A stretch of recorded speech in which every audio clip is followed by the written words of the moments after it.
As-Sunnah Foundation.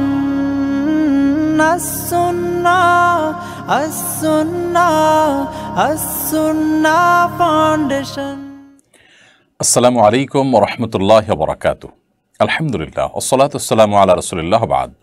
সুপ্রিয় দর্শক শ্রোতা ভাই বোন, দেশ কিংবা প্রবাস যে যেখান থেকে আপনারা দেখছেন, আপনাদের সকলকে সাদর আমন্ত্রণ জানাচ্ছি আস-সুন্নাহ ফাউন্ডেশনের স্টুডিও থেকে। আপনারা দেখছেন আস-সুন্নাহ ফাউন্ডেশন আয়োজিত সাপ্তাহিক সরাসরি প্রশ্নোত্তরমূলক অনুষ্ঠান শরঈ সমাধানের 206 নম্বর পর্ব।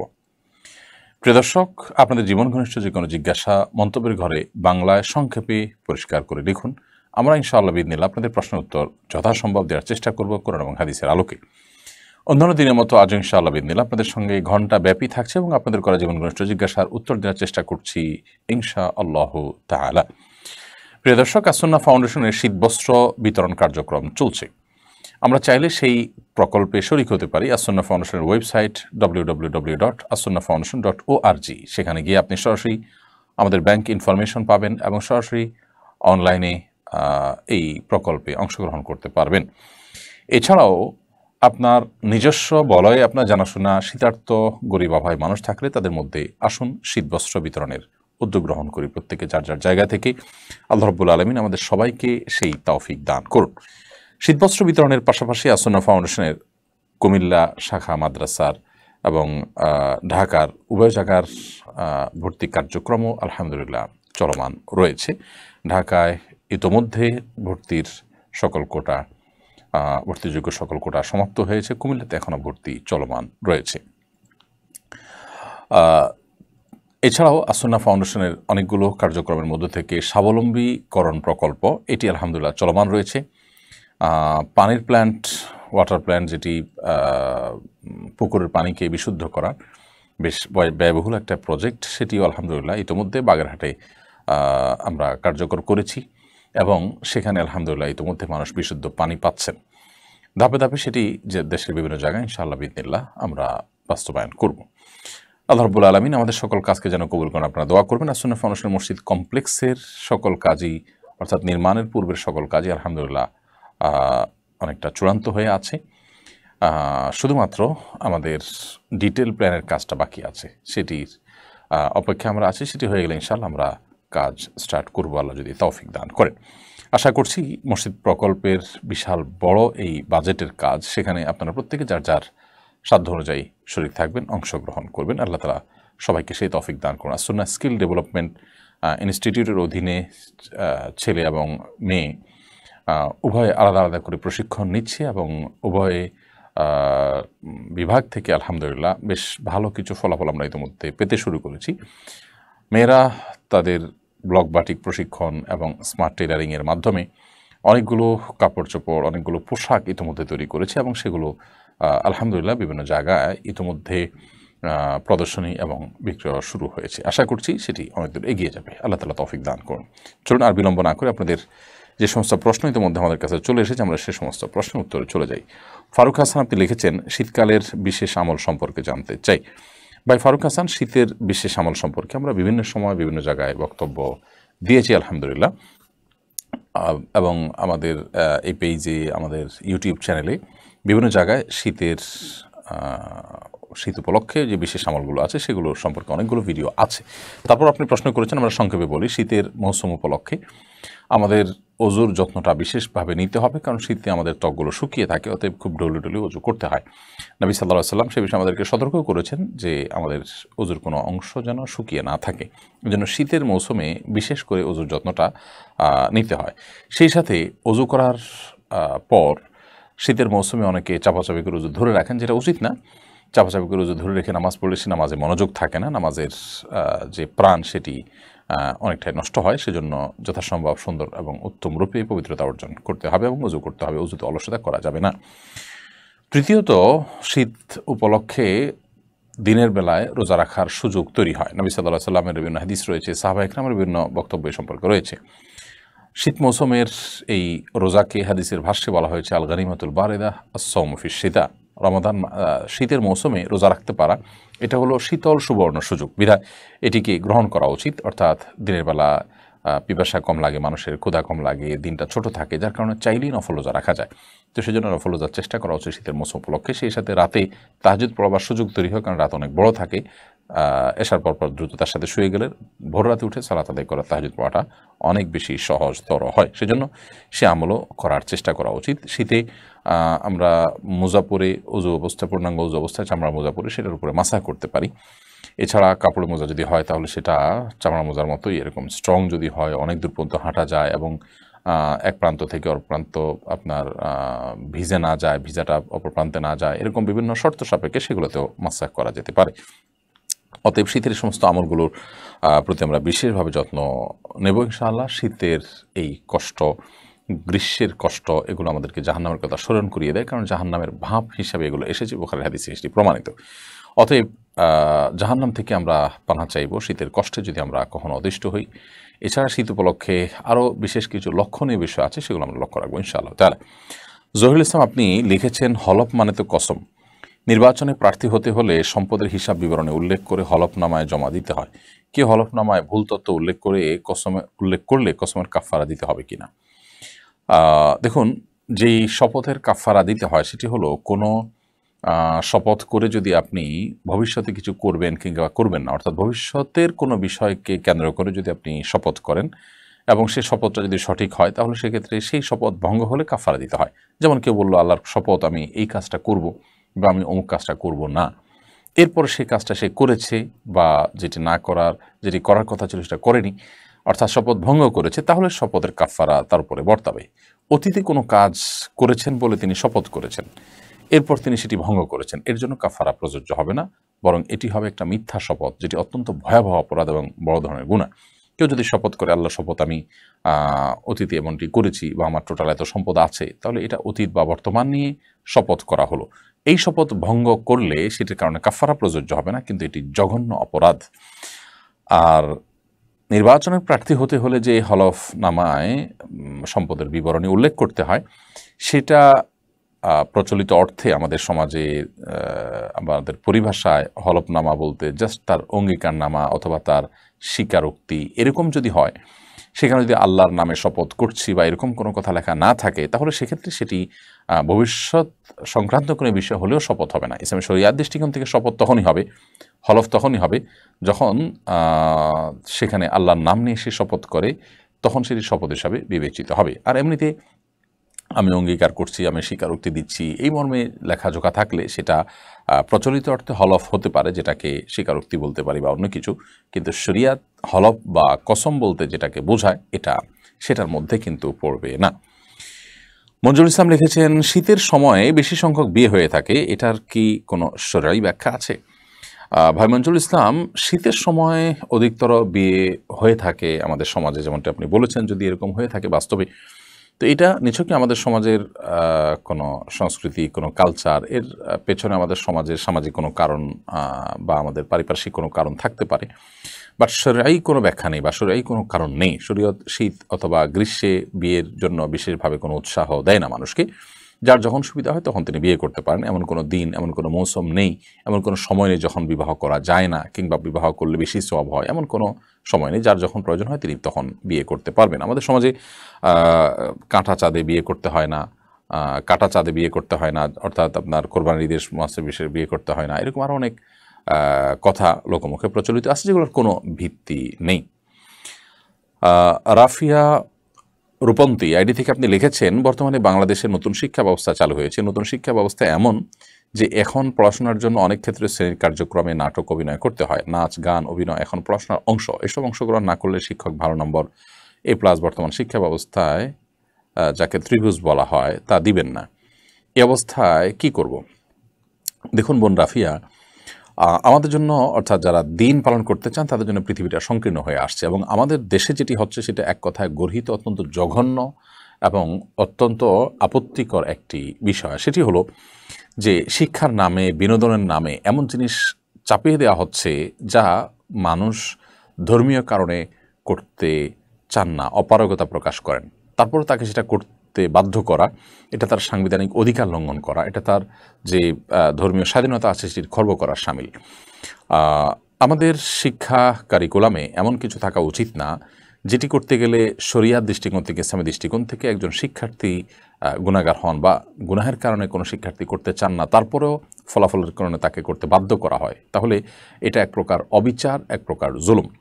এটা ব্যক্তি স্বাধীনতার পরিপন্থী। আজকাল আমরা আধুনিক যুগে ব্যক্তি স্বাধীনতার কথা বলি, অনেক মুখরোচক স্লোগান দিই, কিন্তু এগুলো যে একেবারেই অন্তঃসারশূন্য, বাস্তবতা বিবর্জিত, এগুলো যে কথার কথা, সেটা এই সমস্ত বিষয়গুলো থেকে কিন্তু দিনের আলোর মতো পরিষ্কার হয়ে যায়।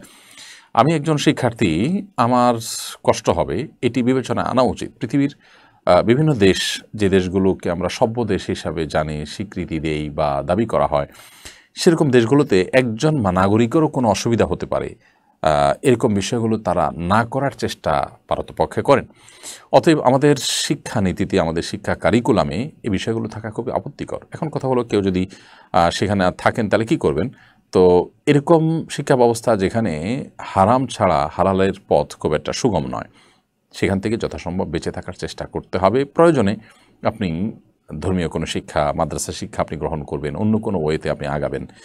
আর যদি অনন্য উপায় হয়ে, নিরুপায় হয়ে আপনি করেন, এমন জায়গায় আছেন যে এই মুহূর্তে আপনার ব্যাক করার সুযোগ নেই, আপনি ক্ষতিগ্রস্ত হবেন, বা আপনি জাস্ট তারা কী করছে সেটি জানলেন, সেই উদ্দেশ্যে আপনি সেখানে সে বিষয়ে আপনি নলেজ অর্জন করলেন, বাট ওই বিষয়টার প্রতি আপনার কোনো সন্তুষ্টি নেই, তাহলে আশা করা যায় আল্লাহ তাআলা আপনার এই অপারগতাকে ক্ষমা করবেন। তবে যথাসম্ভব আমাদের উচিত ইমানি শক্তি এটার পরিচয় দেওয়া।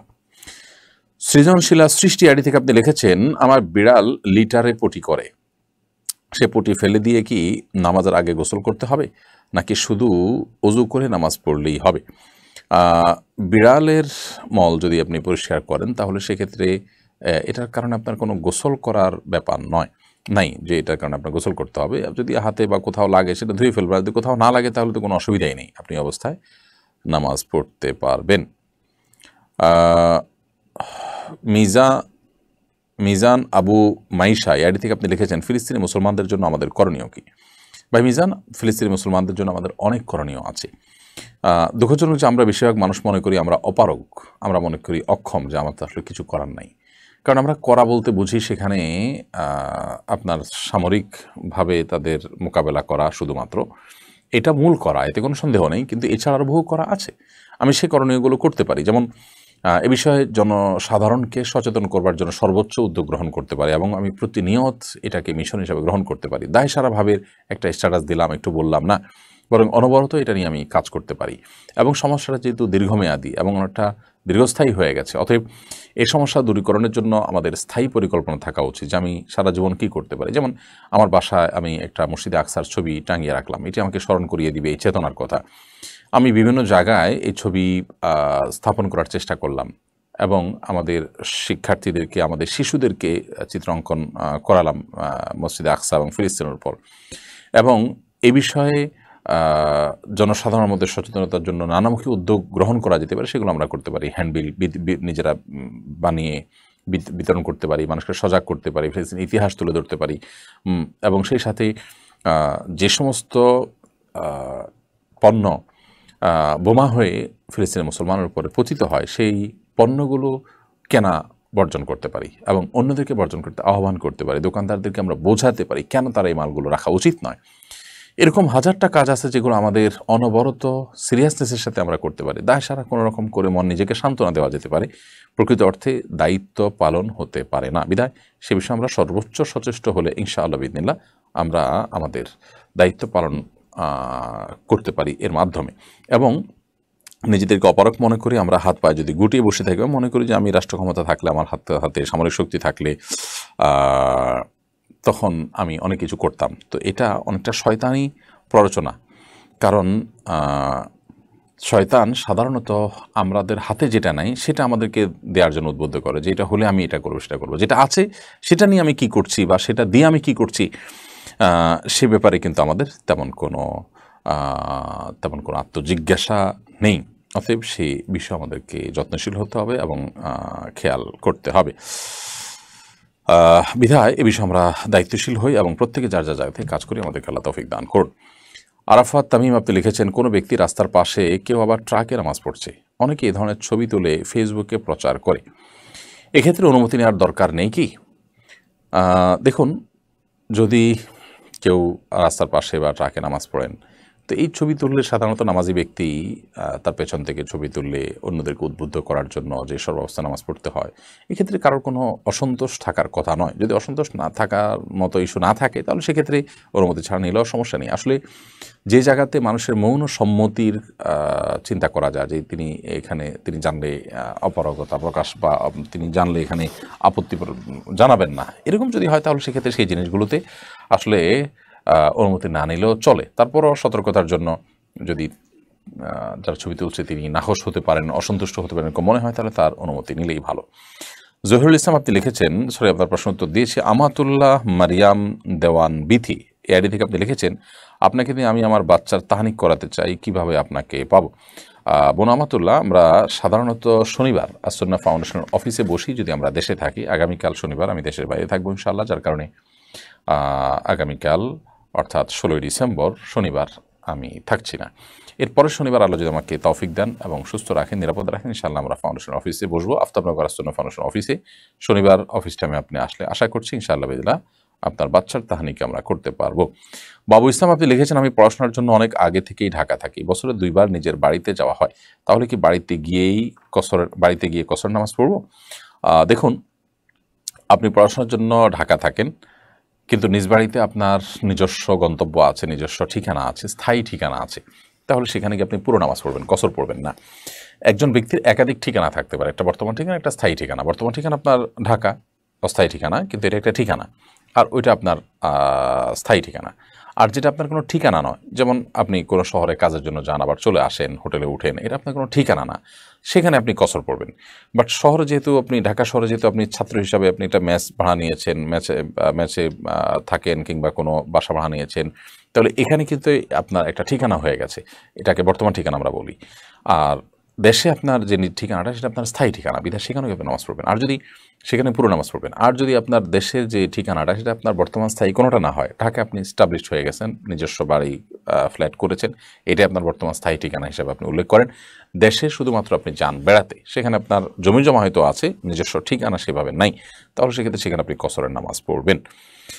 ভুইয়া মোহাম্মদ শাকিল আপনি লিখেছেন, আমি একজন ড্রাইভার, ড্রাইভিং করা অবস্থায় কোনো পথচারী যদি আমার গাড়ির সামনে চলে আসে এবং কোনো দুর্ঘটনা ঘটে, এর জন্য কি আমি দায়ী থাকব? ভাই শাকিল, যদি কোনো পথচারী তার নিজের ত্রুটিতে আপনার গাড়ির সামনে এসে পড়েন, তাহলে ইনশাআল্লাহ বিদিন আশা করা যায় এর কারণে আপনি আল্লাহ তাআলার কাছে গুনাহগার হবেন না, যদি তিনি দুর্ঘটনার শিকার হন। কারণ যিনি গাড়ির সামনে এসে পড়েছে তার দায়িত্ব ছিল সতর্ক থাকা, এবং আপনি এ ব্যাপারে কোনো প্রকার অসতর্ক ছিলেন না, আপনি স্বাভাবিকভাবে চালাচ্ছেন, তিনি দৌড় দিয়ে চলে আসছেন, যেটা আমাদের দেশে মানুষের মধ্যে ব্যাপকভাবে দেখা যায়, পথচারীদের মধ্যে, যে আমরা গাড়ির সামনে দিয়ে দৌড় দিই অসতর্ক অবস্থায়, আমরা ফুট ওভার ব্রিজ ব্যবহার করি না, বা রাস্তা পারাপারের যে নিয়ম নীতি আছে সেগুলো অনুসরণ করি না, জেব্রা ক্রসিং বা যেখান দিয়ে পারাপার হওয়া যায় সেখানে আমরা যাই না, মন মতো খেয়াল খুশি মতো যেখান থেকে দৌড় দিই। তো এই জিনিসগুলো খুবই আপত্তিকর। একজন মানুষ রাস্তার হক আদায় করবেন, রাস্তার হক এর মধ্য থেকে একটি এটি যে রাস্তা চলাচল করতে গিয়ে কারোর কোনো ব্যাঘাত যেন না হয়। এখন একটা গাড়ি গতিতে আসছে, তাকে হার্ড ব্রেক করতে আমি বাধ্য করে দিলাম, এমনভাবে দৌড় দিলাম, তো এটা রাস্তা চলাচল আদব বা শিষ্টাচার হলো না। দুঃখজনক যে আমরা বেশিরভাগ মানুষ এগুলোকে আমরা ভালো কাজ, নেক কাজ মনে করি না, অর্থাৎ এগুলো থেকে এই কাজগুলোকে মেনটেন করাটাকে সওয়াবের কাজ আমরা মনে করি না, অথচ এগুলো গুরুত্বপূর্ণ সওয়াবের কাজ। বিধায় ভালো মুসলমান হওয়ার জন্য এগুলো মেনটেন করা জরুরি। এখন কথা হলো, কেউ যদি অসতর্ক অবস্থায় দৌড় দিয়ে আপনার গাড়িতে এসে পড়ে যান এবং আপনার কিছু করার না থাকে, ইনশাআল্লাহ এর কারণে আপনি গুনাহগার হবেন না এবং আপনি দায়ী থাকবেন না। তবে হ্যাঁ, পাড়া মহল্লার রোড যেখানে আসলে মানুষ চলাচল হতে পারে, যেখানে খুব বেশি জোরে গাড়ি চালানোর কথা নয়, সেখানে আপনি জোরে গাড়ি চালিয়েছেন এবং কোনো মানুষ এসে পড়েছে, তাহলে সেক্ষেত্রে আপনার দায় থাকবে। সাধারণত কোন রোডে হয়েছে, যিনি পারাপার হয়েছেন রাস্তা, তিনি পথচারী যিনি ছিলেন তিনি কতটা দায়িত্বজ্ঞানহীনভাবে দৌড় দিয়েছেন, আপনার হাতে আদৌ নিয়ন্ত্রণ করার সুযোগ ছিল কিনা, আপনি ওভার স্পিড চালিয়েছেন কিনা, এই বিষয়গুলো বিবেচনা আনতে হবে। যদি আপনার ওভার স্পিড না থাকে, তিনি হঠাৎ সামনে এসেছেন, আপনার কিছু করার না থাকে, তাহলে সেক্ষেত্রে ইনশাআল্লাহ আপনি গুনাহগার হবেন না। সিয়াম আহমেদ লিখেছেন, শয়তানের ওয়াসওয়াসা থেকে বাঁচার উপায় কি? শয়তানের ওয়াসওয়াসা থেকে বাঁচার উপায় কি? আল্লাহ তাআলা কোরআন কারিমে বলেছেন, ইম্মা ইয়ানজাগান্নাকা মিনাশ শাইতানির নাজগুন ফাস্তাইজ বিল্লাহি মিনাশ শাইতানির রাজিম। শয়তান তোমাদেরকে খোঁচা মারবে, হতে পারে এটা যখন মারবে তখন তোমরা আল্লাহ তাআলার কাছে এই বিতাড়িত শয়তান থেকে পানাহ চাইবে। আল্লাহ তাআলার কাছে পানাহ চাওয়া এটা শয়তান থেকে বাঁচার জন্য সবচেয়ে বড় সুরক্ষা, সবচেয়ে বড় উপায়। এই জন্য আউযু বিল্লাহি মিনাশ শাইতানির রাজিম এটি পাঠ করি। আমরা শয়তান থেকে আত্মরক্ষা করতে পারি এবং আল্লাহর কাছে পানা চাইতে পারি শয়তান থেকে। তো এই তাওয়াজ বা আউযু বিল্লাহি মিনাশ শাইতানির রাজিম এটা আমরা অনেকে মনে করি শুধুমাত্র কোরআন পড়ার শুরুতে আমরা পাঠ করতে পারি। শুধু সেটাই নয়, বরং এই আয়াতের আলোকে বোঝা আছে যে কোরআন পড়ার শুরুতে তো আমরা আউযু বিল্লাহ পাঠ করবই, এছাড়াও আরও অন্যান্য সাধারণ অবস্থাতেও আমরা আউযু বিল্লাহি মিনাশ শাইতানির রাজিম পড়ে শয়তান থেকে আল্লাহর কাছে পানা চাইব। নবী করিম সাল্লাল্লাহু আলাইহি ওয়াসাল্লাম বিভিন্ন সময় বাচ্চাদেরকে শয়তান থেকে পানা চাইতেন এবং আরও অনেক সময় আল্লাহ তাআলার কাছ থেকে পানা চেয়েছেন। শাকিল আহমদ আপনি লিখেছেন, আমাদের এলাকা বিবাহিত পুরুষ ও মহিলার দ্বিতীয় বিয়ে হয়, তাদের উভয়ের আগের সংসারে ছেলে ও মেয়ে সন্তান আছে। এলাকার কিছু মানুষ ওই ছেলে ও মেয়ে সন্তানকে বিয়ে দিতে চাচ্ছে, এটা কতটা ইসলাম সম্মত? কোনো বিবাহিত পুরুষ এবং নারী তাদের বিচ্ছেদের পর তারা যদি একজন নারী তার বিচ্ছেদের পর তিনি অন্যত্র বিয়ে বসলেন, তো এই পুরুষ নারী যারা একসময় স্বামী স্ত্রী ছিলেন তাদের যে সন্তান সন্ততি তারা পরস্পর ভাই ভাই, আপন ভাই না হলেও সেটা এক প্রকারের ভাই বোন। অতএব তারা যেহেতু ভাই বোন, অতএব তাদের মধ্যে বিবাহ বিশুদ্ধ নয়। অর্থাৎ একজন স্বামী একজন স্ত্রী তাদের উভয়ের বিচ্ছেদ হয়ে গেছে, অন্য ঘরে বিয়ে হয়েছে এবং সেখান থেকে সন্তান হয়েছে। তো এই সন্তানগুলো আর তাদের পূর্বের ঘরের সন্তানগুলো তারা পরস্পর ভাই বোনের মতো।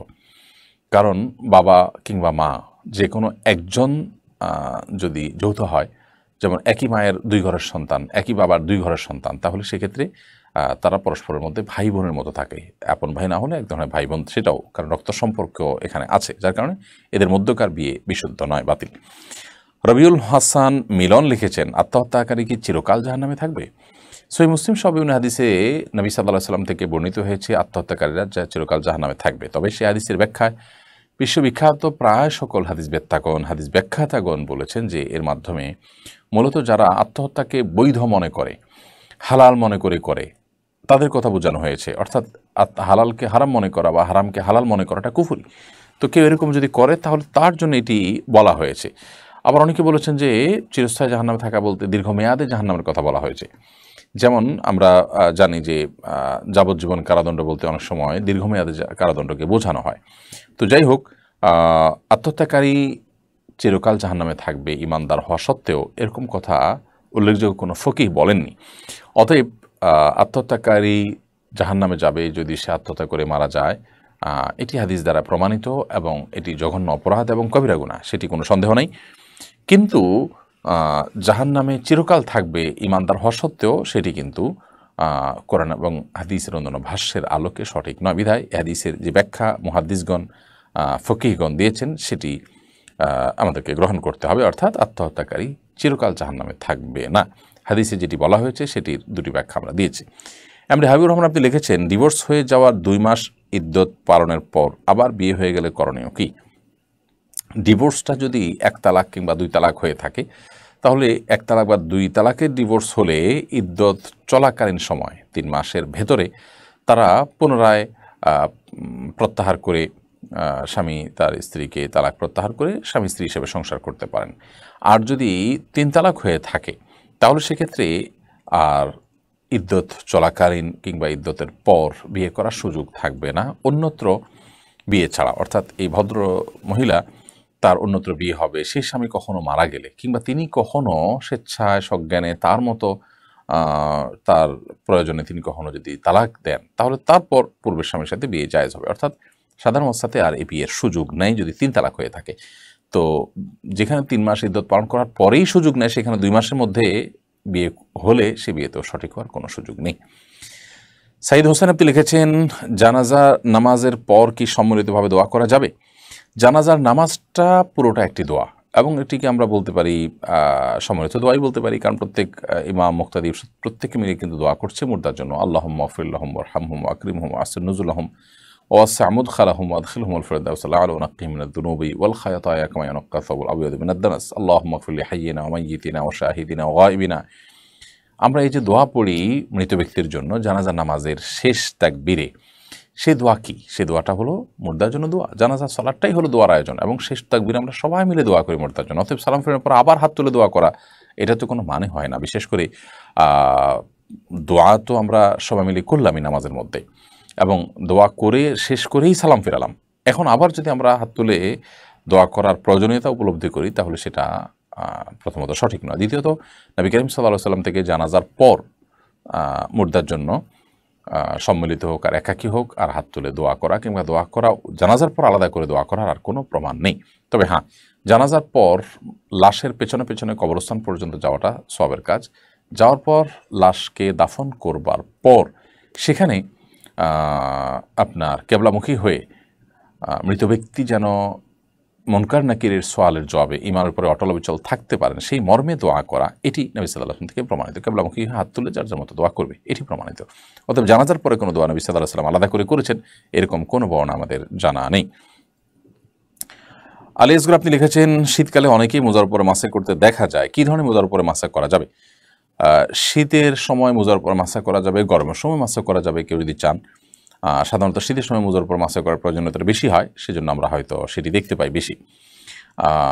আহলুস সুন্নাহ ওয়াল জামাতের গুরুত্বপূর্ণ একটি বিশ্বাস হলো যে যদি কেউ পূর্ণাঙ্গ ওযু করে, পূর্ণাঙ্গ ওযু বলতে হাত মুখ ধৌত করলেন, মাথা মাসা করলেন এবং দুই পাও গিরা সহকারে ধৌত করলেন, তিনবার ধুলেন, এইভাবে পূর্ণাঙ্গ এবং সাধারণ যে ওযু সেটি করার পর যদি কেউ মোজা পরেন, সে মোজা পরে তিনি বাসা বাড়িতে থাকলে একদিন এক রাত 24 ঘন্টা পর্যন্ত আর মোজা যদি না খোলেন, যতবার ওযু ভাঙবে তিনি ওযু করবেন, হাত মুখ ধোবেন ঠিকই, মাথা মাসা করবেন, কিন্তু পাও আর ধোয়া লাগবে না, বরং মোজার উপর মাসা করলে চলবে।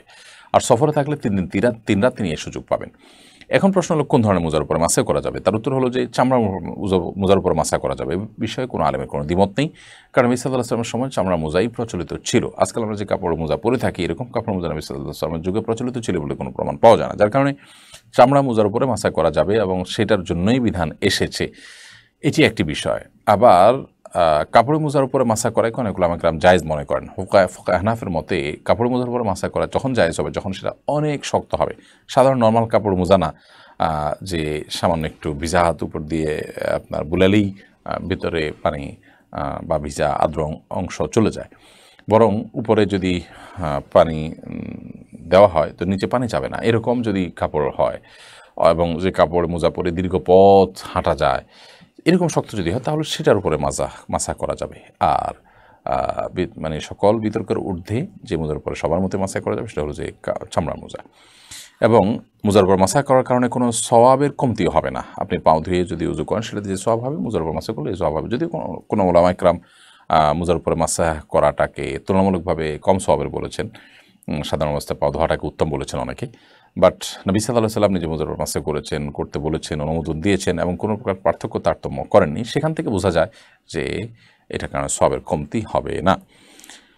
এরপরে রাসেল CHY এডি থেকে আপনি লিখেছেন, মিথ্যা বলার কাফারা কি? যাকে মিথ্যা কথা বলা হয়েছে তাকে সত্যটা বললে ক্ষতি হওয়ার সম্ভাবনা বেশি থাকলে সেই মিথ্যার কাফারা কিভাবে দেওয়া যেতে পারে? দেখুন, মিথ্যা বলে ফেললে তার জন্য আল্লাহ রাব্বুল আলামিনের কাছে ইস্তেগফার করা উচিত, ক্ষমা প্রার্থনা করা উচিত, তওবায়ে নাসুহা করা উচিত। ইমানদার জেনে শুনে ঠান্ডা মাথা মিথ্যা বলবেন না। তার যত ক্ষতিই হোক না কেন তিনি প্রয়োজনে চুপ থাকবেন, কিন্তু মিথ্যা কথা বলবেন না জেনে শুনে।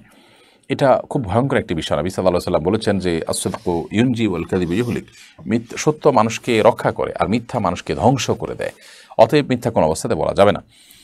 এখন যদি আপনি মিথ্যা বলে ফেলে থাকেন, তাহলে সেক্ষেত্রে করণীয় কী? করণীয় হলো তওবা করা, তওবায়ে নাসুহা বা খাঁটি তওবা করা, যে জীবনে কখনো আর আমার দ্বারা যেন এই ভুলটা না হয়। যার সাথে মিথ্যা কথা বলেছেন তাকে সত্য বললে অসুবিধা হতে পারে, তাহলে আপনার এই অপারগতার জন্য আল্লাহর কাছে ক্ষমা প্রার্থনা করবেন এবং ভবিষ্যতে আর কখনও এই ধরনের সিচুয়েশনের জন্য আপনি না পড়তে হয় আল্লাহর কাছে দোয়া করবেন। আর এর বাইরে যে কোনো গুনাহ হয়ে গেলে আমরা দান সাদাকা করতে পারি, 2 রাকাত নামাজ পড়ে আল্লাহ তাআলার কাছে সালাত তওবা পড়তে পারি, সাধারণভাবে আল্লাহর কাছে ক্ষমা চাইতে পারি, সেটা ভিন্ন বিষয়। কিন্তু আলাদা করে কোনো কাফারা এটার জন্য কোরআন বা হাদিসে বলে দেওয়া হয়নি। এরপরে আবরাজ সুজন আপনি লিখেছেন, বর্তমান সময়ে কোন আমলগুলো করলে জান্নাত লাভের আশা করা যায়? ভাই আবরাজ সুজন, আপনার এই প্রশ্নের উত্তর আমরা এর আগে বিভিন্ন ভিডিওর মাধ্যমে দিয়েছি। আপনি হয়তো প্রশ্ন করেননি, কিন্তু বিভিন্ন ভিডিও এই বিষয়ে আমাদের বক্তব্য চলে গেছে এবং এটা নিয়ে আমরা অনেক জায়গায় কথা বলেছি। তারপর আপনি প্রশ্ন করেছেন, আমরা সংক্ষেপে বলতে চাই, বর্তমান সময়ে আমাদের জন্য জান্নাতে যাওয়ার পথে যে বাধাগুলো থাকে সেগুলো দূর করলে আমরা জান্নাতে যেতে পারবো ইনশাআল্লাহ বিদিল্লাহ। জান্নাতে যাওয়ার পথ সুগম হবে। তার মধ্যে থেকে একটি হলো ইমানের দুর্বলতা, ইমানের ভিতরে ভেজাল, ইমানের ভিতরে ত্রুটি। ইমানকে যদি আমরা ত্রুটিমুক্ত করতে পারি ইনশাআল্লাহ জান্নাতের পথ অনেক বেশি সুগম হবে। শিরক মুক্ত ইমান আনার চেষ্টা করতে হবে এবং ইমানকে সর্বদা আমাদের হেফাজত করার, সংরক্ষণ করার প্রচেষ্টা অব্যাহত রাখতে হবে। দ্বিতীয়ত, ৫ ওয়াক্ত সালাতকে সর্বোচ্চ সুন্দরভাবে খুশুর সাথে পড়ার চেষ্টা করতে হবে, অনেক সময় নিয়ে পড়ার চেষ্টা করতে হবে। তৃতীয়ত, আমরা হালাল উপার্জনের পরে নো কম্প্রোমাইজের লেভেলে, জিরো টলারেন্সে আমাদেরকে থাকতে হবে। অর্থাৎ আমি হারাম উপার্জন করবো না, হারামের ধারে কাছেও যাব না, যাতে তাতে যত ক্ষতি হয় হোক। চতুর্থত যে বিষয়টি খেয়াল রাখতে হবে তা হলো আমাদের আখলাকগুলো সুন্দর হতে হবে, আচরণ সুন্দর হতে হবে, মানুষের হক আদায় করতে হবে, কারোর অধিকার নষ্ট করা যাবে না, নিজের অধিকার নষ্ট হয় হোক, আরেকজনের অধিকার আমাদের যেন নষ্ট না হয়, ক্ষুণ্ণ না হয়, সুন্দর আচরণ থাকতে হবে, বিনয়ী হতে হবে, মানুষের অধিকারগুলোর উপরে সচেতন থাকতে হবে, সেগুলো করতে হবে ইনশাআল্লাহ বিদিল্লাহ। এই কাজগুলো যদি আমরা সঠিকভাবে করি, এই যুগে জান্নাতে যাওয়ার পথ অনেক বেশি সুগম। যদিও এর পাশাপাশি অন্যান্য আল্লাহ তাআলার নির্দেশের কাজগুলো, ফরজের কাজগুলো করা এবং হারাম থেকে বেঁচে থাকা, সেটাও কমনভাবে আমাদের উপরে প্রযোজ্য হবে। আল্লাহ তাআলা আমাদের সবাইকে জান্নাতে যাওয়ার মতো কাজগুলো করে যাওয়ার তৌফিক দান করুন দুনিয়া থেকে। প্রিয় দর্শক, দেখতে দেখতে আমরা অনুষ্ঠানের ঠিক মাঝামাঝি সময় পেরিয়ে গেছি এবং এ পর্যায়ে ছোট্ট একটি বিরতিতে যাচ্ছি। ইনশাআল্লাহ বিদিল্লাহ বিরতির পর আবার আমরা ফিরে আসবো শরঈ সমাধান অনুষ্ঠানে। আশা করছি আমাদের সঙ্গেই থাকবেন ইনশাআল্লাহ তাআলা। অসহায় দরিদ্রদের দারিদ্র্য দূরীকরণ ও স্বাবলম্বীকরণের লক্ষ্যে আসুন্নাহ ফাউন্ডেশন পরিচালনা করছে স্বাবলম্বীকরণ প্রকল্প। স্বাবলম্বীকরণ প্রকল্পের আওতায় এ যাবৎ প্রায় ৩,০০০ মানুষকে প্রশিক্ষণ ও স্বাবলম্বীকরণ উপকরণ প্রদান করা হয়েছে। আপনার জাকাতের অর্থে স্বাবলম্বী হতে পারে অসহায় দরিদ্র মানুষ। আসুন্নাহ ফাউন্ডেশনের জাকাত তহবিলে জাকাত পাঠাতে ভিজিট করুন www.asunnahfoundation.org/donate/zakat। আসুন্নাহ ফাউন্ডেশন মসজিদ কমপ্লেক্স ও ইসলামিক সেন্টার একটি লালিত স্বপ্ন। ইনশাআল্লাহ শিক্ষা, সেবা ও দাওয়া সহ ফাউন্ডেশনের বহুবিধ কার্যক্রমের কেন্দ্র হবে এই কমপ্লেক্স। ঢাকার নতুন বাজারের অদূরে কেনা জমিতে শীঘ্রই নির্মাণ কাজ শুরু হবে ইনশাআল্লাহ। সাদাকায়ে জারিয়ামূলক এই প্রকল্পে শরীক হতে পারেন আপনিও। প্রিয় দর্শক, বিরতির পর আবার আপনাদেরকে স্বাগতম জানাচ্ছি শরঈ সমাধান অনুষ্ঠানে। আপনারা দেখছেন শরঈ সমাধানের 206 নম্বর পর্ব। বিরতির পূর্বে আমরা অনেকগুলো প্রশ্ন উত্তর দিয়েছি। এই পর্যায়ে আমি দেখতে পাচ্ছি মারুফ হাসান, আপনি লিখেছেন, বর্তমান সময়ে ওয়াজের মঞ্চে হুজুরদের মধ্যে যে কাদা ছড়াছড়ি চলছে, এর মাধ্যমে সাধারণ দিনে ফেরা মানুষের মধ্যে বিভ্রান্তি সৃষ্টি হচ্ছে। এই সম্পর্কে আপনার মতামত কি? এ সম্পর্কে আপনার একটু নসিহা পেলে উপকৃত হতাম। ভাই মারুফ হাসান, আমরা দোয়া করবো আল্লাহ তাআলার কাছে, আল্লাহ রাব্বুল আলামিন উলামায়ে কেরামকে, ওয়াইজদেরকে, মাহফিলের বক্তাদেরকে পরস্পর কাদা ছড়াছড়ির জন্য বন্ধ করার তৌফিক দান করেন এবং তারা যেন দায়িত্বশীল ভূমিকা রাখেন এবং তাদের এই কথাগুলো শুধুমাত্র মুসলমানরা শুনছে তা নয়, ইসলামের বিপক্ষের যে মানুষগুলো আছে, ইসলামের প্রতি বিদ্বেষ লালন করে, মুসলমানদের প্রতি শত্রুতা লালন করে, সেই মানুষগুলো দেখছে, অন্য ধর্মের মানুষরাও দেখছে। অতএব ওয়াজের মঞ্চে, স্টেজে এমন কোনো কথা বলা উচিত না যা উলামায়ে কেরামের মর্যাদা হানি করে, ইসলাম সম্পর্কে মানুষকে বাজে ধারণা দেয়। এটা আমাদের বক্তাদেরকে আল্লাহ তাআলা বোঝার তৌফিক দান করুন। তারা যথাসম্ভব মঞ্চে কোরআন এবং হাদিসের কথা বলবেন, ব্যক্তিগত বিষয়গুলো যথাসম্ভব বলাবলি করবে না। যদি কোনো ভুল কারোর মধ্যে থাকে তাহলে সেক্ষেত্রে তাকে সরাসরি বুঝতে পারে মানুষ, সেভাবে না বলে যদি সংশোধন করা যায় সেটা অধিকতর উত্তম। হ্যাঁ, যদি কারোর ব্যাপারে একেবারে স্পষ্ট করে না বললে উম্মত গুমরাহের মধ্যে পড়ে, ভুলের মধ্যে পড়বে, তাহলে সেক্ষেত্রে তখন বলা যেতে পারে, কিন্তু সেক্ষেত্রেও দায়িত্বশীলতার পরিচয় দেওয়া উচিত। কিন্তু যেটা হয় আজকাল, কারোর ব্যাপারে কোনো ভুল কেউ ধরিয়ে দিলে সে চুপ থেকে ভুলটা সংশোধন না করে উল্টে আরও সেও সে বিষয়ে বিশুদ্ধারে নেমে যায়, অপরপক্ষের দোষ চর্চায় নেমে যায়, দোষ আবিষ্কারে নেমে যায়, ছিদ্র অন্বেষণ করার শুরু করে। এগুলো খুবই দুঃখজনক। আমরা যারা মাহফিলে কথা বলি না, মানুষকে নসিহা করি, মানুষকে দিনের পথে আসার দাওয়াত দিই, তারা নিজেরা যদি ভুল পথে চলে যায় তাহলে সেক্ষেত্রে সেটা খুবই দুঃখজনক। অতএব এ ধরনের মানুষদেরকে ব্যক্তিগত পারলে নসিহা করা উচিত এবং তাদের জন্য দোয়া করা উচিত। আল্লাহ তাআলা আমাদের প্রতি রহম করুন, উম্মতের উলামায়ে কেরামকে আল্লাহ তাআলা সঠিক পথে চলার তৌফিক দান করুন। মোহাম্মদ আবদুল্লাহ, আপনি লিখেছেন, আমার স্ত্রীকে ভালো না লাগার কারণে তালাক দিলে কি গুনাহ হবে? ভালো লাগে না সেজন্য আপনি তালাক দেবেন, তালাক তো আপনি দিতে পারেন, সেটার সুযোগ আপনার জন্য আছে।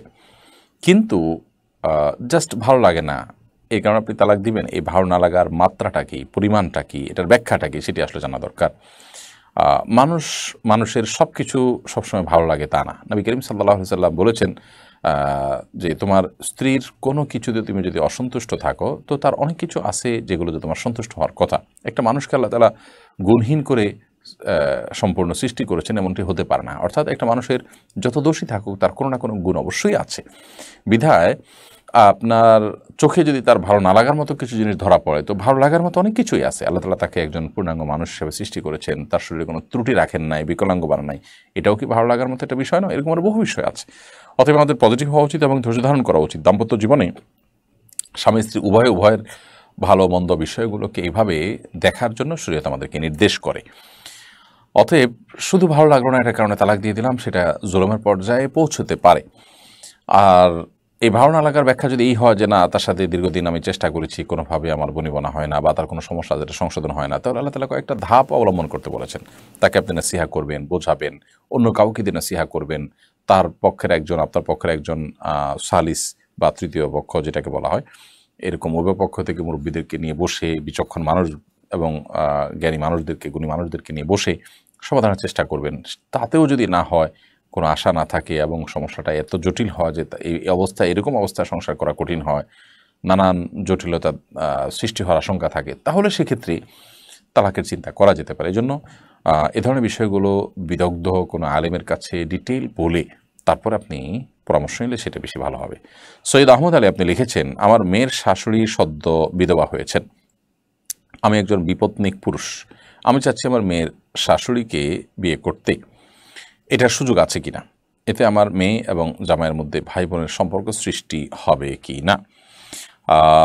দেখুন, আপনার মেয়ে তার শাশুড়িকে যদি আপনি বিয়ে করেন, তাহলে সেক্ষেত্রে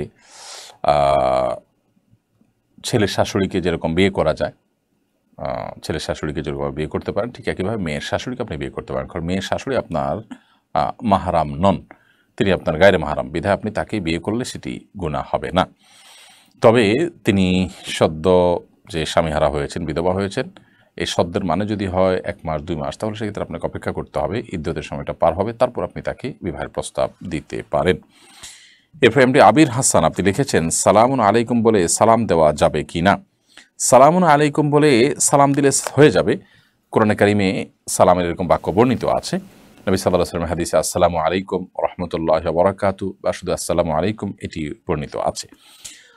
শরীফা হায়দার আপনি লিখেছেন, নখ কাটার পর গোসল না করে নামাজ পড়তে পারবো? নখ কাটার পর গোসল করতে হবে এমন কোনো বাধ্যবাধকতা নেই, কারণ নখ কাটলে গোসল ফরজ হয় না, এমনকি নখ কাটলে অজুও ভাঙে না। যার কারণে অজু অবস্থায় যদি আপনি নখ কাটেন তাহলে আবার অজু করতে হবে, ব্যাপারটা সেরকম না। অতএব নখ কাটার সাথে অজু বা গোসলের কোনো সম্পর্ক নেই। এমডি আকাইদ আহমেদ আপনি লিখেছেন, আমরা শুনে থাকি নবীজির নাকি সিনা পরিষ্কার করা হয়েছে, এটা কি সঠিক?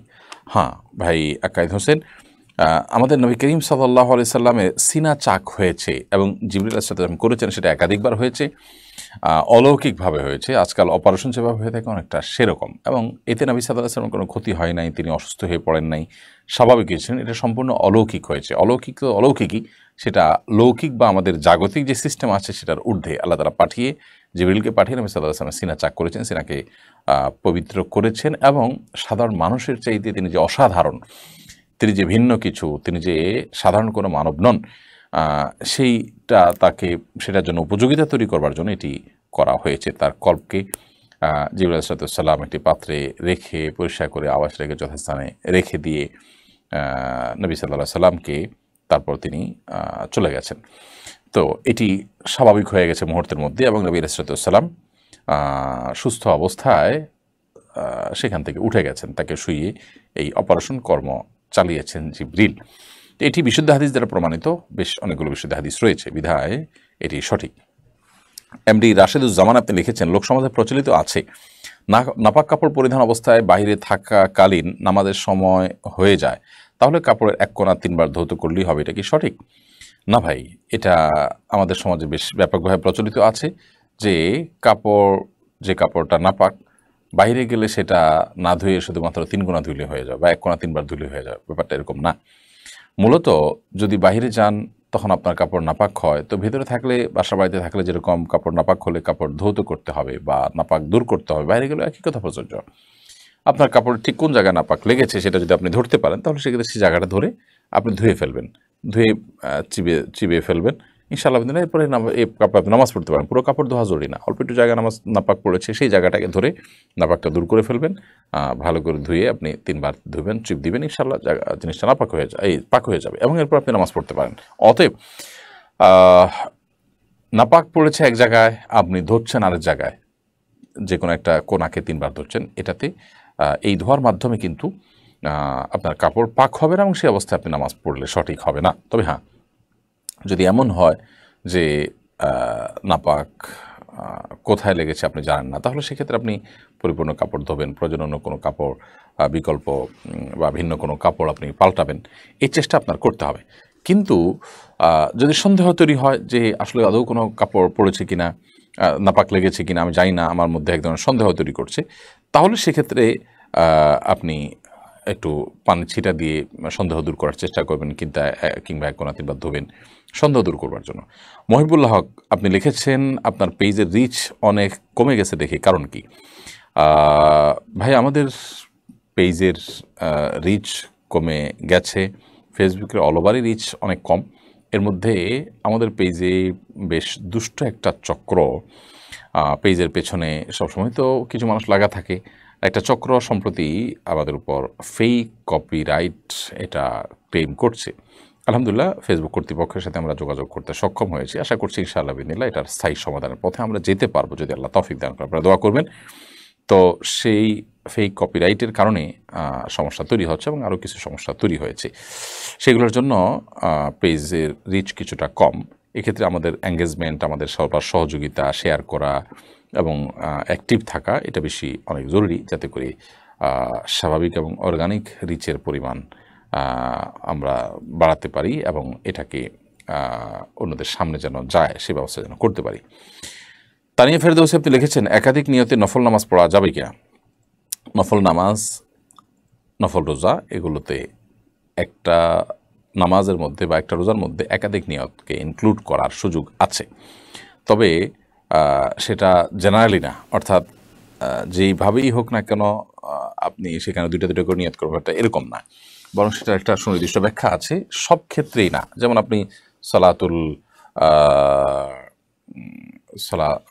সালাতু তাহিয়াতুল উযু বা তাহিয়াতুল মসজিদ আপনি পড়বেন, পাশাপাশি সুন্নত নামাজ পড়বেন, তাহলে এই দুইটাকে আপনি ইনক্লুড করতে পারবেন। এমডি ইয়ামিন আপনি লিখেছেন শীতের মধ্যে নামাজে মন না বসলে কি করব?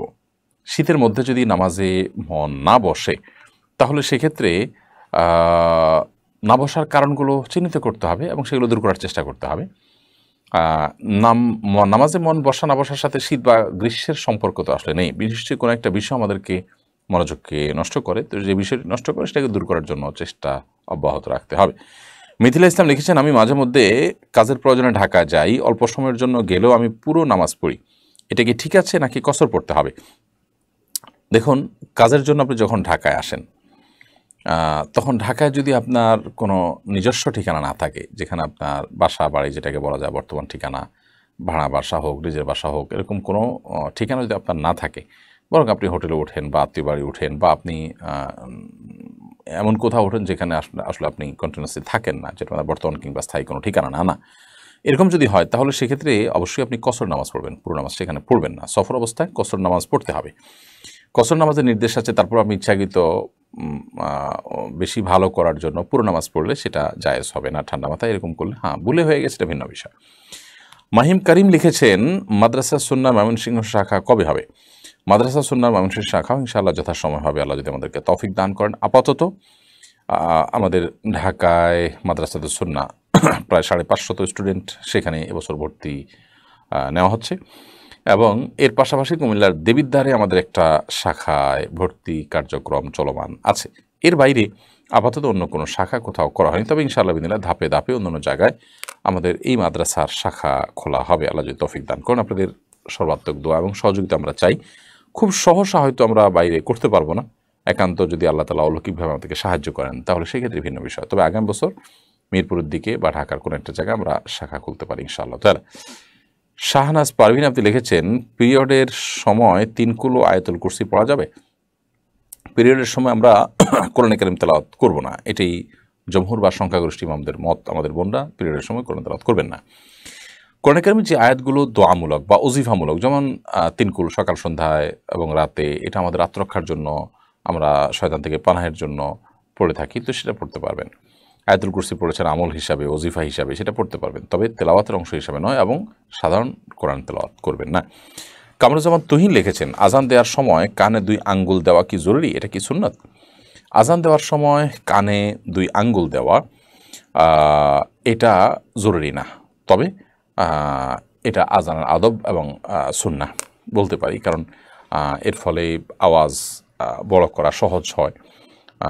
কিন্তু যদি কেউ কানে আঙ্গুল না দেন, এমনি হাত ছেড়ে দিয়ে তিনি আজান দিয়ে ফেলেন, তাতেও কিন্তু আজান আদায় হয়ে যাবে।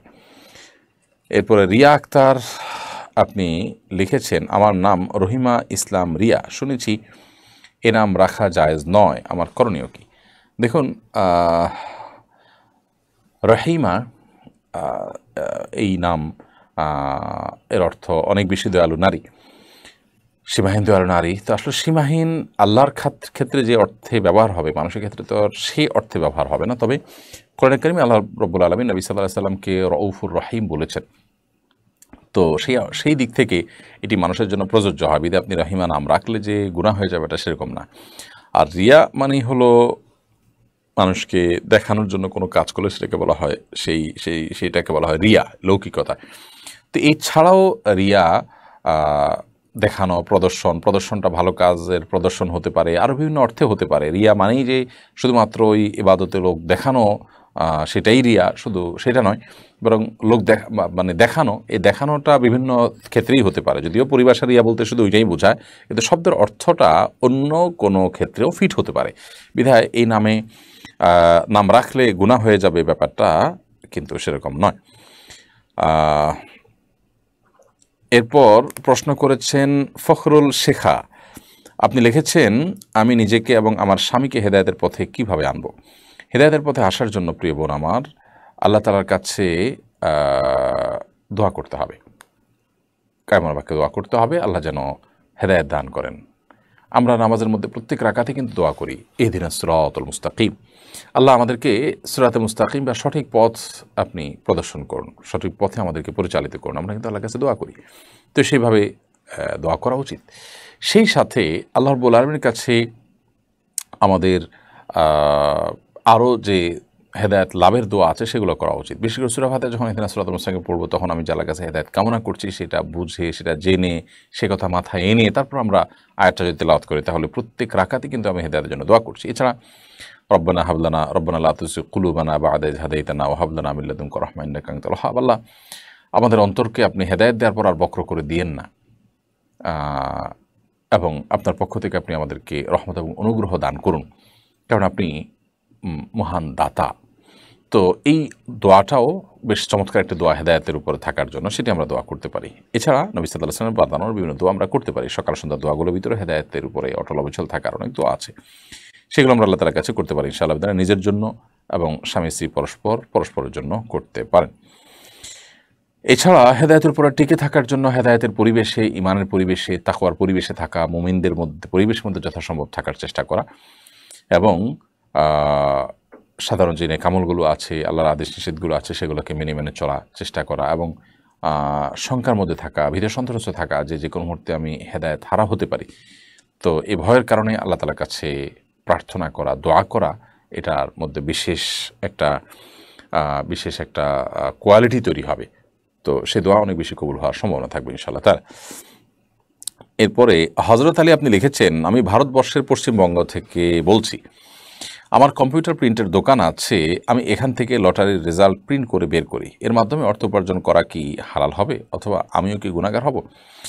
দেখুন, সাধারণত যেই লটারিগুলো প্রচলিত আমাদের সমাজে আছে, এগুলো জুয়া। 10 টাকায় আপনি এত লাখ টাকা করলেন, জিতলেন, তো এগুলো জুয়া। তো এই সমস্ত লটারির রেজাল্ট আপনি প্রিন্ট করলেন, করে মানুষকে দিলেন, তো সেক্ষেত্রে আপনি জুয়ার সাথে প্রত্যক্ষভাবে জড়িয়ে গেলেন এবং জুয়াকে আপনি সহযোগিতা করলেন। তো সেজন্য এটা গুনাহ হবে। আল্লাহ তাআলা বলেছেন ওয়ালা তাআওয়ানু আলাল ইসমি ওয়াল উদওয়ান, সূরা মায়েদা 6 নম্বর আয়াতে আল্লাহ তাআলা বলেছেন তোমরা অন্যায় এবং পাপের কাজে, পাপ এবং সীমালঙ্ঘনের কাজে কেউ কারোর সহযোগিতা করবে না। এজন্য এই কাজ আপনার না করা উচিত, অন্য কোনো কাজ করবেন। এবং এ ধরনের কাজ যদি আপনি না করেন আপনার হয়তো কিছুটা ক্ষতি হবে, বাট ইনশাআল্লাহ আল্লাহ তাআলা আপনাকে অন্য দিক থেকে বারাকা দিয়ে দিবেন। মিজানুর রহমান আপনি লিখেছেন আমাদের এলাকায় মিলাদুন্নবী পালন করা হয়, ভ্রাতৃত্ববোধ বজায় রাখার জন্য এখানে টাকা দেওয়া যাবে কি? ভাই মিজানুর রহমান, আপনার এলাকায় যে মিলাদুন্নবী পালন করা হয়, এই মিলাদুন্নবীতে আপনার সামিল হলেন এই যুক্তিতে যে ভ্রাতৃত্ববোধ বজায় থাকলো, তাহলে সেটা সঠিক কাজ হবে না। কারণ আপনি বরং সেখানে না যাওয়ার মাধ্যমে তাদের ভুল এবং তাদের বিভ্রান্তির ব্যাপারে তাদেরকে আপনি বার্তা দিতে পারেন, সেটা আপনার করা উচিত।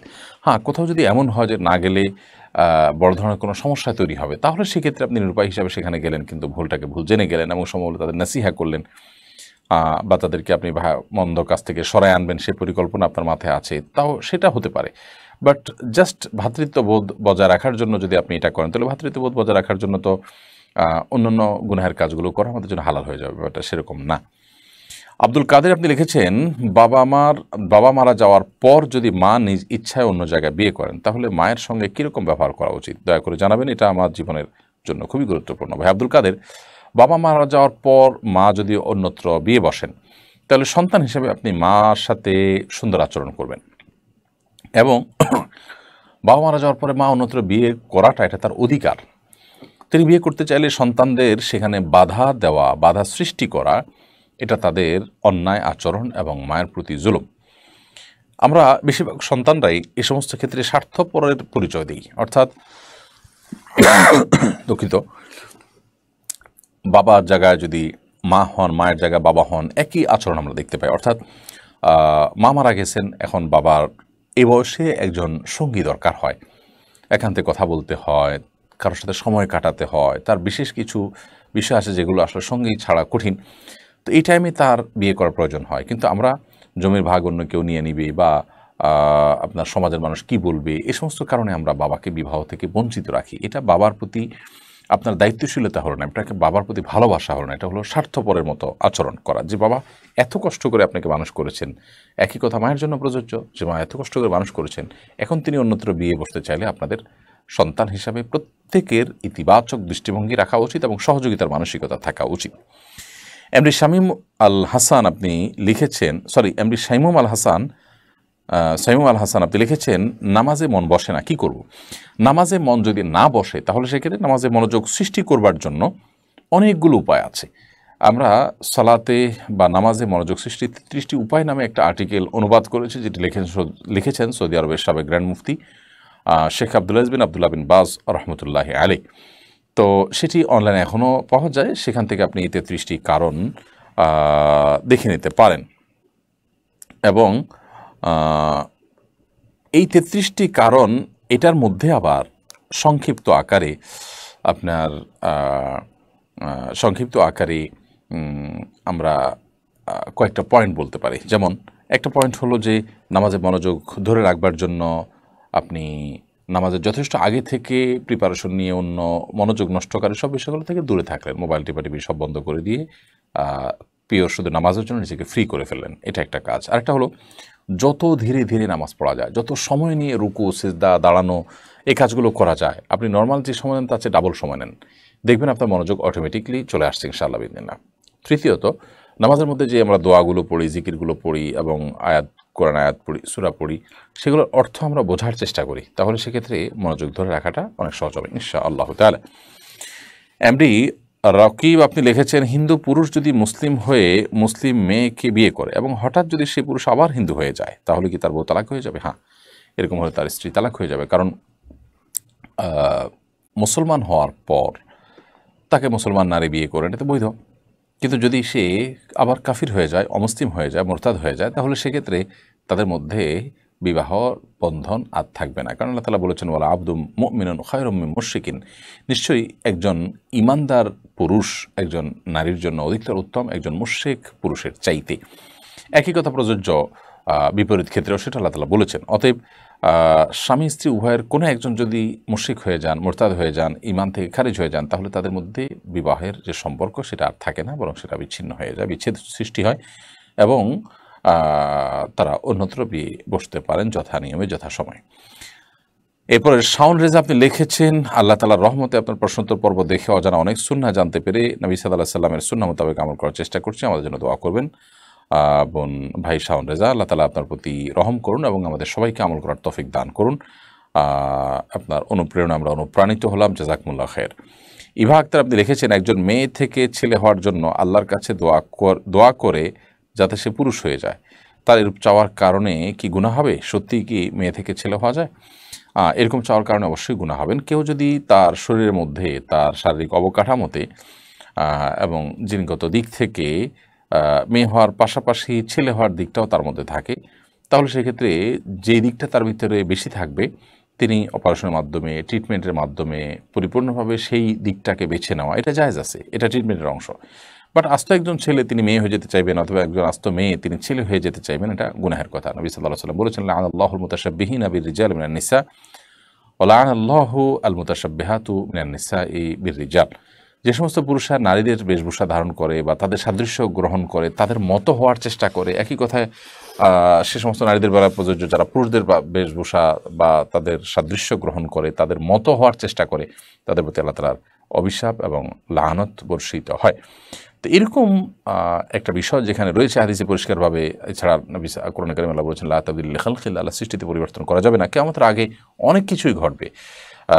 বিশেষ করে জ্ঞান বিজ্ঞানের উন্নতির সুবাদে অনেক বিষয় ঘটবে যে বিষয়গুলো আমাদের অনেকের ইমানকে টলমল করে দিতে পারে। এগুলোকে ফিতনা বলা হয়, পরীক্ষা বলা হয়, ধোঁয়াশা এবং বিভ্রান্তি বলা হয়। কিয়ামতের আগে এরকমটি হবে না, নবী সাল্লাল্লাহু আলাইহি ওয়াসাল্লাম কিন্তু সতর্ক করেছেন, বিধায় আমাদেরকে সতর্ক থাকতে হবে। এবং এ ধরনের চাওয়া এটা পূরণের কোনো আপনার সুযোগও থাকতে পারে। আজকাল ট্রান্সজেন্ডার ফিতনার কথা আমরা জানি। একজন মেয়ে হঠাৎ করে নিজেকে ছেলে মনে করলেন, তখন তিনি অফিসিয়ালি ছেলে হিসাবে স্বীকৃতি পাবেন। একজন ছেলে নিজেকে মেয়ে মনে করলেন একটা পর্যায়ে এসে জীবনের, তখন তিনি মেয়ে হিসাবে স্বীকৃতি পাবেন। এবং তথাকথিত ভুল দেহে তিনি আটকা পড়েছেন, তার এই মেন্টাল দিকটাকে বিবেচনায় নিয়ে অফিসিয়ালি তাকে সে স্বীকৃতি দিতে হবে, এই মর্মে ট্রান্সজেন্ডার এই ইস্যুটাকে সামনে আনা হয়েছে এবং পৃথিবীতে দুর্বল দেশগুলোতে গেলানোর চেষ্টা করা হচ্ছে, বিশেষ করে তোমাদের থেকে আমাদের দেশগুলো, আমাদের দেশ এবং এরকম দেশগুলো। অতএব এই বিষয়গুলোতে আমাদের সতর্ক থাকতে হবে। এরকম চাওয়া কখনো শরিয়া সিদ্ধ চাওয়া নয়, এই ধরনের চাওয়া গুনাহ হবে। যে জিনিসটা আল্লাহ তাআলার কাছে চাইলে বরং গুনাহ হবে, সেই জিনিসটা চাওয়া থেকে আমাদের বেঁচে থাকতে হবে। এবারে জিশান আপনি লিখেছেন, এমন কোনো আমল আছে কিনা যে আমল করে নবী সাল্লাল্লাহু আলাইহি ওয়াসাল্লামকে স্বপ্নে দেখার সম্ভাবনা রয়েছে? নবী করিম সাল্লাল্লাহু আলাইহি ওয়াসাল্লামকে আপনি স্বপ্নে দেখুন আর না দেখুন, নবী করিম সাল্লাল্লাহু আলাইহি ওয়াসাল্লামের সুন্নাহ যদি মেনে চলেন, তার আদেশ নিষেধগুলো যদি আপনি মেনে চলেন, তাহলে সেক্ষেত্রে আপনি তার সাথে জান্নাতে থাকার সুযোগও তৈরি হতে পারে। যদিও নবী আলাইহিস সালামের সাথে জান্নাতে থাকবার জন্য আলাদা কিছু আমল নবী সাল্লাল্লাহু আলাইহি ওয়াসাল্লাম রেকমেন্ড করেছেন, সেগুলো আমাদের করা উচিত। ইয়েতিম লালন পালনকারী নবী সাল্লাল্লাহু আলাইহি ওয়াসাল্লামের কাছে থাকেন, আর অনেকে আছেন, তো সেগুলো আমাদের করা উচিত। নবী আলাইহিস সালামকে স্বপ্নে দেখা গেলেও কি গেল না, এর উপরে মানুষের জান্নাত জাহান্নাম আসলে নির্ভর করে না। অতএব ইম্পর্টেন্ট যে বিষয়টা সেটাতে আমাদের ফোকাস করা উচিত এবং সেদিকে মনোযোগী হওয়া উচিত এবং সেই জন্য সচেষ্ট হওয়া উচিত। এর পাশাপাশি নবী আলাইহিস সালামকে স্বপ্নে দেখার তামান্না, আকাঙ্ক্ষা লালন করাটা দোষের না। তো আপনি বেশি বেশি সুন্নাহকে মেনে চলবেন, দুরূদ বেশি বেশি করে পড়বেন, ইনশাআল্লাহ বিদিল্লাহ নবী আলাইহিস সালাম এর সাথে আপনার স্বপ্নে সাক্ষাৎ হয়ে যেতেও পারে। নবী করিম সাল্লাল্লাহু আলাইহি সাল্লামকে যদি কেউ স্বপ্নে দেখে, তিনি আসলে নবী সাল্লাল্লাহু আলাইহি সাল্লাম কি দেখেছেন কিনা, এটা নিয়ে উলামায়ে কেরামের মধ্যে দুটি ব্যাখ্যা আছে। অনেক উলামায়ে কেরাম বলেছেন, আমরা যারা নবী সাল্লাল্লাহু আলাইহি সাল্লামকে দেখি না তিনি কেমন, তারা এখন নবী সাল্লাল্লাহু আলাইহি সাল্লামকে স্বপ্নে দেখেছি যদি এমনটি মনে হয় স্বপ্নের মধ্যে, তাহলে এই স্বপ্নটা সত্য হতে পারে, মিথ্যা হতে পারে। এটা একদল উলামায়ে কেরাম বলেন। আর অন্য দল উলামায়ে কেরাম বলেন যে না, নবী সাল্লাল্লাহু আলাইহি সাল্লামকে স্বপ্নে দেখেছেন কেউ, মনে হয় তিনি নবী সাল্লাল্লাহু আলাইহি সাল্লাম কি স্বপ্নে দেখেছেন, হতে পারে একজন একভাবে দেখেছেন। কারণ হাদিসে আসছে নবী সাল্লাল্লাহু আলাইহি সাল্লাম বলেছেন, শয়তান আমার আকৃতি ধারণ করতে পারে না, শয়তান স্বপ্নে নবী সাল্লাল্লাহু আলাইহি সাল্লামের আকৃতি এসে আপনাকে বিভ্রান্ত করবে আকৃতি ধরে, এই সুযোগটা নেই। তো এই হাদিসের ব্যাখ্যা অবশ্য প্রথম মতের উলামায়ে কেরাম বলেন যে এটি নবী সাল্লাল্লাহু আলাইহি ওয়াসাল্লামের জীবদ্দশা যারা তাকে স্বপ্নে দেখেছেন। কারণ এই হাদিসের আগের অংশ দেখলে আমরা দেখি যে স্বপ্নে দেখার বিবরণ শোনার পর নবী সাল্লাল্লাহু আলাইহি ওয়াসাল্লাম এটি বলেছেন। তার সময় কেউ স্বপ্নে দেখেছেন, তো তিনি নবী সাল্লাল্লাহু আলাইহি ওয়াসাল্লামের চেহারা জানেন, আবার স্বপ্নেও দেখেছেন, তার জন্য প্রযোজ্য যে নবী সাল্লাল্লাহু আলাইহি ওয়াসাল্লামের অবিকল চেহারাটা শয়তান নকল করতে পারে না। যাই হোক, তো এটা ভিন্ন বিষয়, যেটা নিয়ে মত পার্থক্য আছে। বাট সুন্নাহর উপর আমল এবং অধিক পরিমাণ দুরূদ পাঠ করা এটা কর্তব্য এবং এর মাধ্যমে নবী সাল্লাল্লাহু আলাইহি ওয়াসাল্লামের সাথে আপনার সুনিবিড় সম্পর্ক তৈরি হবে ইনশাআল্লাহ তাআলা। এরপরে মোহতাসিম সিয়াম আপনি লিখেছেন, আমরা প্রতি বছর বাড়িতে ছাগল ছোট থেকে পেলে পুষে বড় করে কোরবানি দিই। গত বছর ছাগলের একটা সুন্দর বাচ্চা হয়েছে, বাচ্চাটা অনেক আদরের, নিয়ত করেছি কোরবানি দেব, কিন্তু হঠাৎ একদিন ছাগলের কানের নিচে থেকে একটু কেটে গেছে এবং একটা কুকুর ছাগলটাকে কামড়ে দিয়েছে। ছাগলটা এখন সম্পূর্ণ সুস্থ আছে, এটা দিয়ে কোরবানি করা যাবে কিনা? যদি সামান্য একটু কাটা যায় এর কারণে কোরবানি দেওয়াতে কোনো অসুবিধা হবে না। যদি একটা কান না থাকে, কানের বড় অংশ না থাকে, তাহলে সেটা ত্রুটিপূর্ণ হবে, ওইটা জবাই করে খাওয়া যাবে, কিন্তু কোরবানি দেওয়া যাবে না। আর জাস্ট একটু কাটা গেছে সামান্য অংশ, কানের একটা বড় অংশ কেটে পড়ে গেছে, আলাদা হয়ে গেছে বা এরকম না, অকেজো হয়ে গেছে এরকম না, তাহলে সেক্ষেত্রে সেটা দিয়ে কোরবানি দেওয়া যাবে যদি সেটা 1 বছর বয়স পূর্ণ হয়। নাজমা নাজু এআইডি থেকে আপনি লিখেছেন, যারা ডেস্টিনি কোম্পানিতে সাধারণ জনগণের টাকা এনে দিয়েছে, এখন কোম্পানির অনুপস্থিতিতে সেই টাকার দায়ভার কি ব্যক্তির উপরে বর্তাবে নাকি সম্পূর্ণটাই কোম্পানির উপর? দেখতে হবে এখানে পলিসিটা কেমন ছিল। যদি তিনি শুধুমাত্র মধ্যস্থতাকারী থাকেন এবং উভয় পক্ষ সেটা জানেন, তাহলে সেক্ষেত্রে তার উপরে দায় আসবে না সেভাবে। কিন্তু তিনি দায়িত্বজ্ঞানহীনভাবে ভালো করে না জেনে আরেকজনের টাকা আসার জন্য তিনি তার মধ্যে সিরিয়াসনেসের ঘাটতি ছিল, কমতি ছিল, এরকম যদি হয় তাহলে এক ধরনের দায়িত্ব আল্লাহর কাছে তার থাকবেই। আয়েশা বিনতে আতিক লিখেছেন, স্বামী বদমেজাজি, করণীয় কি? বদমেজাজ স্বামীর খাবার এবং পানীয়তে আপনি আউযুবিল্লাহি মিনাশ শাইতানির রাজিম 7 বার পড়ে পড়ে ফু দিবেন। ইনশাআল্লাহ বিদিনিল্লাহ এটা বেশ কার্যকর ভূমিকা রাখবে। এবং যখন সুযোগ হয় তাকে বিভিন্ন পানি পড়া দিতে পারেন, এটা করে করে, কারণ আউযুবিল্লাহি মিনাশ শাইতানির রাজিম পড়লে মানুষের রাগ প্রশমিত হয়। এছাড়া নবী সাল্লাল্লাহু আলাইহি সাল্লামের যে সুন্নাহগুলো আছে রাগ প্রশমিত করবার জন্য, সেগুলো আপনি তাকে শেখাতে পারেন, উদ্বুদ্ধ করতে পারেন, প্রেরণা দিতে পারেন সাধারণ অবস্থাতে, স্বাভাবিক অবস্থায়।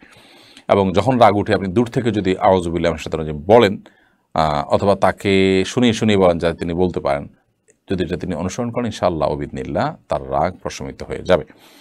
সাবির আহমেদ রিফাত আপনি লিখেছেন, মডারেট মুসলমানকে সম্পূর্ণরূপে তার ধ্যান ধারণা ইসলামিক করা যায় কিভাবে? কেউ যদি পুরোপুরি বিদেশে সেটেল হতে চায় তাহলে তাকে কিভাবে বোঝানো যেতে পারে? দেখুন, ইসলামের মডারেশনের কোনো সুযোগ নেই। মানুষের কাজে ভুল হয়, সেজন্য সেটাকে এডিট করতে হয়, সম্পাদনা করতে হয়, মডারেশন করতে হয়। আল্লাহ সুবহানাহু ওয়া তাআলার দেওয়া দিন, যেহেতু আল্লাহ রাব্বুল আলামিন কাইয়ুম, তিনি চিরঞ্জীব, তিনি হাই, এবং তার কোনো কিছুতে ভুল হওয়ার কোনো শঙ্কা সম্ভাবনা বিন্দুমাত্র নেই। অতএব আল্লাহ তাআলার কোনো কাজ, কোরআন হাদিসের কোনো বিষয়, ইসলামের কোনো বিষয়কে মডারেশন করার সুযোগও নেই, প্রয়োজনও নেই। বিধায় এটাকে যদি কেউ করা যায় মনে করে, তাহলে তার ধারণার মধ্যে ত্রুটি আছে। আর কেউ যদি বিদেশে সম্পূর্ণ সেটেল হতে চায়, সেটা যদিও অমুসলিমদের জনপদ হয়, মুশরিকদের জনপদ হয়, তাহলে সেক্ষেত্রে নবী সাল্লাল্লাহু আলাইহি ওয়াসাল্লাম তাদের সম্পর্কে বলেছেন যে আমি তাদের দায়িত্ব নেব না, আনা বারি মিনহু, তাদের থেকে আমি মুক্ত, তিনি বলেছেন। এবং সেখানে হারাম এবং বিশেষ করে কুফরের সয়লাভ থাকার কারণে এবং বিষয়গুলো স্বাভাবিক থাকার কারণে ঈমান ধরে রাখা কঠিন হয়ে যায়। অতএব কেউ পরিপূর্ণ ঈমানদার না হয়ে, দাওয়াতের মেজাজের মানুষ না হয়ে সেখানে গেলে তিনি নিজে ঠিক থাকতে পারলেও তার জেনারেশন নষ্ট হওয়ার আশঙ্কা আছে। এই কথাগুলো তাকে বোঝানো দরকার এবং আল্লাহর কাছে তিনি দায়ী থাকবেন যদি জেনারেশন বিভ্রান্ত হয়ে যায়। নাজিয়া নাজমুল লিখেছেন, বাবার বাড়িতে বেড়াতে যাওয়ার পর 3 দিনের বেশি থাকলে নাকি স্বামী তার স্ত্রীর খাবার খরচ দিতে হবে। ইসলাম কি বলে? উল্লেখ্য আমার বাবা মা বেঁচে নাই। না, এরকম কোনো কথা নেই যে 3 দিনের বেশি থাকলেই স্বামী তার খরচ দিতে হবে। এটা ঠিক যে কেউ যদি মেহমান হয়ে কোথাও যায়, তাহলে মেহমান হিসাবে তার 3 দিন পর্যন্ত খাবার পাওয়ার অধিকার, আতিথেয়তা পাওয়ার অধিকার থাকে। 3 দিনের বেশি আর তার অধিকার থাকে না, সেটা ভিন্ন বিষয়। কিন্তু বাবার বাড়িতে কোনো মেয়ে গেছে 3 দিন পর, এখন স্বামী দিতে হবে, এটা নট নেসেসারি। তবে হ্যাঁ, ভাইদের বাড়িতে যদি যান আপনি, তাহলে সেক্ষেত্রে ভাইদের কাছে আপনি গেস্ট হিসাবেই গেছেন, গেস্ট হিসাবে আপনি 3 দিন মেহমানদের আপনি পাবেনই। কিন্তু রক্ত সম্পর্কে আত্মীয় হিসেবে শুধুমাত্র সাধারণ মেহমান না, রক্ত সম্পর্ক আত্মীয়র প্রতি সুসম্পর্ক বজায় রাখার আলাদা কর্তব্য ভাইদের আছে। অতএব সেটাও লক্ষ্য রাখা উচিত। 3 দিন পর স্বামীকে বিল ধরায় দিলেন টাকা দেওয়ার জন্য, সেটা অবশ্যই আত্মীয়তার সম্পর্ক রক্ষার যে নির্দেশ কোরআন হাদিসে রয়েছে তার সাথে সঙ্গতিপূর্ণ নয়। এক্ষেত্রে বোনরাও দায়িত্বশীল হবেন। ভাইদের উপরে কষ্ট হলে, তারা গরিব মানুষ হলে তাদের উপরে বোঝা চাপিয়ে দেওয়া, সেটাও বোনদের অনুচিত, সেটাও তাদেরকে লক্ষ্য রাখতে হবে। আব্দুর রাজাক লিখেছেন, সন্তানের সুস্থতার জন্য পিতামাতার কী আমল করা উচিত? সাধারণত অন্য 10 জন অসুস্থ হলে যেরকম হয় সন্তানের জন্য, একইভাবে আল্লাহ তাআলার কাছে কামনা পক্ষে চোখের পানি ফেলে দোয়া করবেন। দোয়া কবুলের সময়গুলোতে দোয়া করবেন, নামাজের পর, ভোর রাতে, জুমার দিন আসরের পরে, বিভিন্ন সময়, সাধারণ অবস্থাতেও দোয়া করবেন সব সময়। এবং সেই সাথে কিছু দান সাদাকা করতে পারেন। মা বাবার দোয়া যেমন কবুল হয়, সাদাকা এটা মানুষের বিপদ আপদ দূর করে, অতএব সেটি করা উচিত। প্রিয় দর্শক, দেখতে দেখতে অনুষ্ঠানের আমরা শেষ প্রান্তে চলে এসেছি এবং আলহামদুলিল্লাহ আজকে অনেকগুলো প্রশ্ন উত্তর আমরা দিয়েছি, যদিও আপনাদের অগণিত প্রশ্ন এখনও আছে যেগুলোর উত্তর আমরা দিতে পারিনি। ইনশাআল্লাহ বিদিনিল্লাহ, আল্লাহ যদি আমাদেরকে সুস্থ রাখেন, নিরাপদে রাখেন, ইনশাআল্লাহ বিদিনিল্লাহ আগামীকাল অফিস টাইমে আপনাদের এই প্রশ্নগুলোর মন্তব্যের ঘরে আমরা উত্তর দেওয়ার চেষ্টা করব, আল্লাহ যদি আমাদেরকে তৌফিক দান করেন। আর অনেক ভাই বোন আমাদের কাছে প্রশ্ন করেছেন, অনেক অগণিত প্রশ্ন আমরা দেখতে পাচ্ছি, কিন্তু সময়ের স্বল্পতার কারণে আমরা আর বাকি প্রশ্নগুলোর উত্তর দিতে পারছি না। আমি দেখতে পাচ্ছি আমার সামনে অনেক প্রশ্ন এখনও আসলে রয়ে গেছে। আইজা খান, HM রিয়াসত আলী, খায়রুল ইসলাম, রুহেনা বেগম, নাসরিন আক্তার, মেহেদি হাসান, ফারজানা আহমেদ, আল হেলাল হোসেন, নিজাম জান্নাত, MD জাহাঙ্গীর সেনা, সুমাইয়া তসনিম, বিলকিস বানু, শেখ আহমদ, মোহাম্মদ আবু হানিফ, তারপরে সাদিয়া লাবণ্য, রেজিয়া হাসান, নুরুল ইসলাম এবং মোহাম্মদ আলামিন, মনিরুল হক মল্লিক, মাহফিলা খাতুন, আবদুল্লাহ সরকার আকিব এবং আরও অনেকে প্রশ্ন করেছেন। ইনশাআল্লাহ বিদিনিল্লাহ আমরা আপনাদের প্রশ্নগুলোর উত্তর মন্তব্যের মাধ্যমে দেওয়ার চেষ্টা করব বা অন্য কোনো লাইভে। আজ এ পর্যন্তই। আল্লাহ যদি আমাদেরকে সুস্থ রাখুন, নিরাপদে রাখুন, ইনশাআল্লাহ বিদিনিল্লাহ আগামী সপ্তাহে আবারও একই সময় দেখা হবে। সে পর্যন্ত আল্লাহ তাআলা সকলকে সুস্থ রাখুন, নিরাপদে রাখুন। জাযাকুমুল্লাহু খাইরা। আসসালামু আলাইকুম ওয়া রাহমাতুল্লাহি ওয়া বারাকাতুহু। সুন্নাহর সাথে